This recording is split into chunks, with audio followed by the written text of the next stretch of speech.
Good morning. My name's Tom, and today I think I'm ready to talk about the DC National Guard attacker. Um, I hadn't spoken about it because I didn't feel like I had good information on what was going on. Most of what was coming out was what appeared to be news agencies and politicians, one in particular, trying to shoehorn somebody into a narrative that was convenient for their purposes. And as more and more of their narrative got debunked, it became apparent that that's exactly what was going on. So now we have the real reason behind the attack. By now, you probably know that this person worked for the CIA in the global war on terror. He supported our interests. He worked for the CIA. He supported our troops. He did a service to our country that most of our people couldn't be bothered to do. And eventually we extracted him and brought him here after in 2018 somebody decided to sign a treaty with the Taliban, which put people like him at great risk.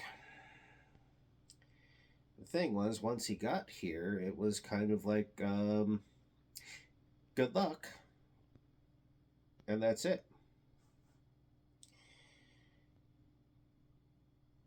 If you read the book or listen to the audiobook, The Body Keeps Score, you learn that once upon a time, the VA did not treat PTSD.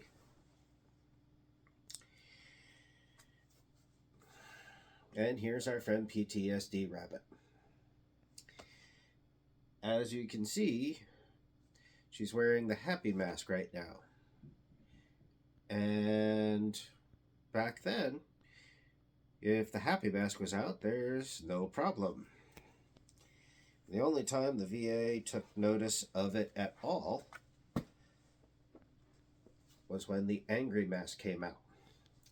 And the VA's idea of treatment at the time was to tackle you to the ground and sedate you.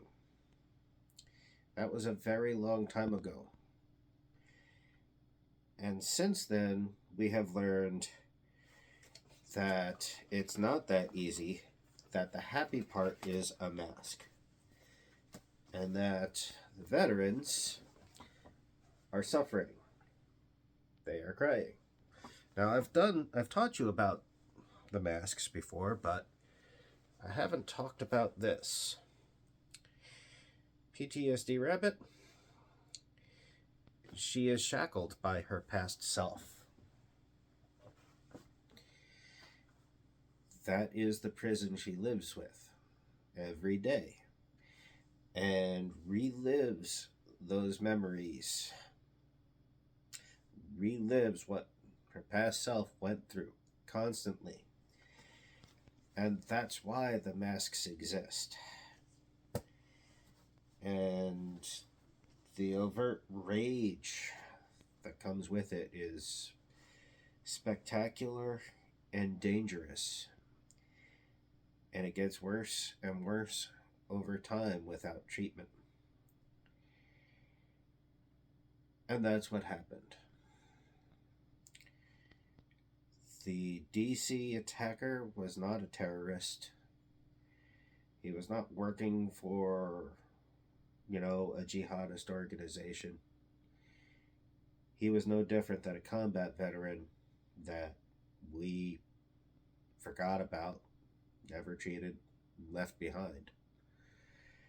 And then when we did bring him here, we didn't take care of him. We learned a long time ago we had to take care of our troops, but this person, well, it's not like he was a CIA agent. He was an asset who worked for the CIA. He wasn't a soldier or a Marine. He was somebody who helped our forces. And because he didn't fit neatly into that category, he did not get the care and the benefits that he needed. This attack is our fault. As a country, as a nation. We had National Guards members there who shouldn't have been there in the first place, whose deployment there has repeatedly been ruled illegal. And we had a former service member that we failed to take care of. And those two things were in the same place at the same time. And that's how the attack happened. The book I mentioned is called The Body Keeps Score. If you're very brave, I recommend reading it or listening to the audiobook. Like, share, subscribe, let me know what you think in the comments, and have a great day.